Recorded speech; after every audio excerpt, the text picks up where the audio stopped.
Mbegu za mwanaume kisayansi huwa zinazaliwa au kuongezeka kuanzia saa 4 ya usiku mpaka saa 9 ya usiku alfajiri.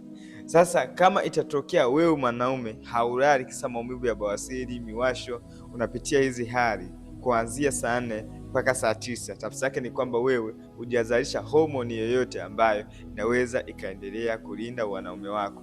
Soon tu utaanza kuona unapoteza hamu ya tendo la ndoa, nguvu za kiume hakuna, lakini pia unapata maumivu makali na huwezi kufanya kazi yoyote kwa sababu ya maumivu ya bawasiri. Sasa nini ukifanya ukiwa kama mwanaume? Cha kwanza kabisa, hakikisha unatetea wanaume wako kwa kuponya bawasiri, kwa sababu bawasiri ndio chanzo ya hayo yote ambayo umeyaona. Siku ukipona bawasiri, umepona na matatizo mengine yote. Sasa mimi ndo nimekuwa ni suluhisho la wanaume wengi ambao wanapitia hali kama hii. So nimekuwa nikiwapatia package ambayo inakwenda kuwasaidia kuondoa changamoto ya bawasiri na matatizo hayo yote. Kama unahitaji unaweza kanipigia simu tuwasiliane nikusaidie.